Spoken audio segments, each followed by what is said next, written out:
Eh bien, bonjour à tous les amis, c'est le Pierre au potager, j'espère que vous allez bien. Alors, avant de débuter cette vidéo, je voulais vous dire que là, j'ai pas donné trop de nouvelles tout simplement parce que j'ai eu beaucoup d'imprévus et j'ai été malade pendant un certain moment. Donc, j'avais prévu de faire une vidéo l'après-midi même de ma dernière vidéo, sauf que du coup, j'ai eu un imprévu. Après, j'ai été malade, donc du coup, c'était assez compliqué. Donc, c'est pour ça que j'ai pas donné de nouvelles jusqu'à aujourd'hui. Donc du coup voilà, donc là aujourd'hui on se retrouve pour une petite vidéo pour vous montrer en premier donc déjà le nombre de tomates que j'ai sur les pieds. Donc là que j'ai fini de tailler hein, il y a pas si longtemps que ça, de 2 jours. Voilà.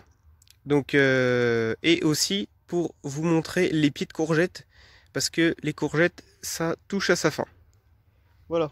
Alors en premier les tomates. Donc bon voilà, comme vous pouvez voir, hein, le nombre de tomates qu'il y a, c'est impressionnant. Hein. Donc là, les ananas commencent à tout doucement à mûrir. Hein. On en a déjà récolté 2-3. Voilà. Mais autrement, c'est impressionnant le nombre de tomates qu'il y a. Voilà. Donc là, même les noires russes, hein, c'est une toute nouvelle variété que je fais. Franchement, ça réussit pas mal, comme les ananas. Là, il y a vraiment des très grosses tomates ananas. Donc, je suis vraiment super content parce que c'est une variété que je découvre. Donc voilà, ainsi que la graine zébra.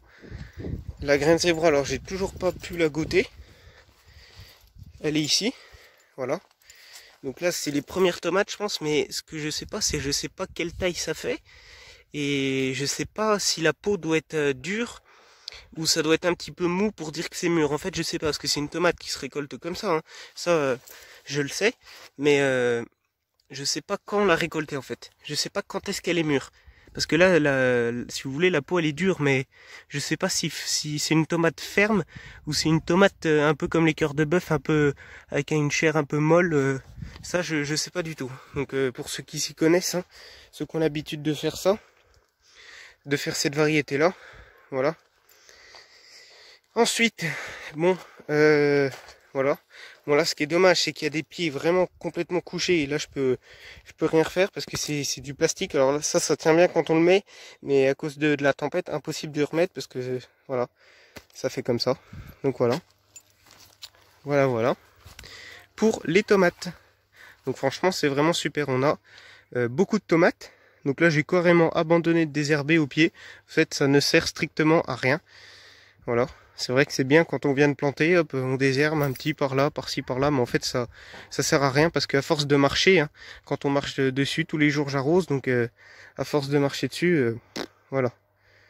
Et puis même des fois quand je bine un peu, je rebute un petit peu les pieds. Là ça fait longtemps que je l'ai fait quand même, je l'ai pas fait. Donc puis je prends, voilà, je bute un petit peu puis ça désherbe. Voilà. Autrement les blettes. Alors oui. Bah, j'en ai beaucoup récolté, hein. Donc encore, en gros, encore 20 kilos au moins, depuis la dernière fois. Donc là au moins c'est bien parce qu'on peut passer. Et là il me reste juste cela à récolter. Et hop, là regardez. Vous vous rappelez là que j'avais demandé parce que ça faisait plein de petites pousses. Et donc là si je vous rapproche de encore beaucoup plus près, bah, vous pouvez voir que ça a carrément refait un plant. Et un plant qui ne monte pas en graines. Donc voilà, il y a le plan principal ici, et là il y a un autre plan et un autre plan. Tout est accroché, hein. Mais en gros ça refait un autre plan. Ça m'a refait 2 plans. Pareil ici. Ici je crois que ça fait pareil. Oui, ça fait pareil ici. Et là aussi, voilà. Parce que la dernière fois que vous avez demandé, il y en avait plein qui m'avaient dit que ça montait en graines. Alors je sais pas du tout comment un pied de blette monte en graines, mais je pense que depuis le temps, il y aurait eu quand même l'apparition des fleurs et la tige, j'aurais vu une différence alors que là c'est plusieurs fois que je récolte et même ceux-là que j'ai laissé tomber, hein, il y a toujours rien quoi. Par contre ça pousse, ça fait des grosses côtes, mais aucune apparition de fleurs ou de tiges qui devraient monter. Je me suis renseigné là-dessus, mais là pour l'instant j'ai aucun signe. Alors peut-être que ça va monter, mais je sais pas. C'est pour ça je sais pas du tout là. Bon, en tout cas, c'est pas grave, parce que en tout cas, ça nous nourrit bien, ça refait un deuxième plan, quoi. Ça me fait penser un peu comme les gourmands, en fait. Ça repousse, et puis du coup, mais je pense que ça n'a rien à voir. Voilà. Bon, ça, fini pour les tomates et puis pour les blettes. Donc du coup, on va passer aux courgettes. Alors les courgettes, j'ai fait mes calculs depuis la première récolte. La première récolte, je ne sais plus exactement quand est-ce que c'était, mais je suppose que c'était mi-juillet, quelque part comme ça. Donc depuis mi-juillet, en gros, on a récolté 94 kg de courgettes, 94 kg 680, plus ça que je viens de récolter aujourd'hui. Donc franchement, je sais pas exactement le nombre de pieds qu'il y a, je vais pas m'amuser à compter, mais en gros, j'ai cette rangée là et encore cette rangée là. Donc franchement, en gros 100 kg de courgettes en un mois et demi, on va dire ça comme ça, ça fait déjà quand même pas mal, hein. Alors c'est la première fois que ça m'arrive là, donc plus ça, hein, ça va pas rajouter énormément, hein. Donc franchement, c'est vraiment super. Voilà. Donc à partir de maintenant, je vais laisser toutes les courgettes grossir. Voilà. Donc ça, c'était la dernière récolte, c'est pour ça que je voulais vous en faire un signe. Donc là, voilà, on est reparti. Donc déjà, j'ai laissé cette courgette là.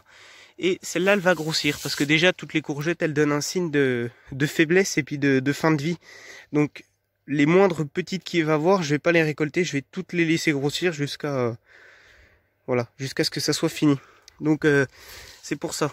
Celle-là, pour l'instant, je vais la laisser grossir. Alors c'est dommage parce que elle a une forme un peu courbée, mais tant pis, c'est pas grave. Alors il y en a 2-3 toutes petites rondes que pareil, je vais les laisser grossir. Voilà, pour bien que ça se conserve. Alors pas pour faire des graines, parce que étant que j'ai pas fait la pollinisation, ça sera pas pour faire des graines, hein. Non, non. L'année où je ferai des graines moi-même, je ferai une pollinisation manuelle. Voilà, où je m'arrangerai pour que ça soit la même variété, parce qu'après c'est beaucoup trop compliqué.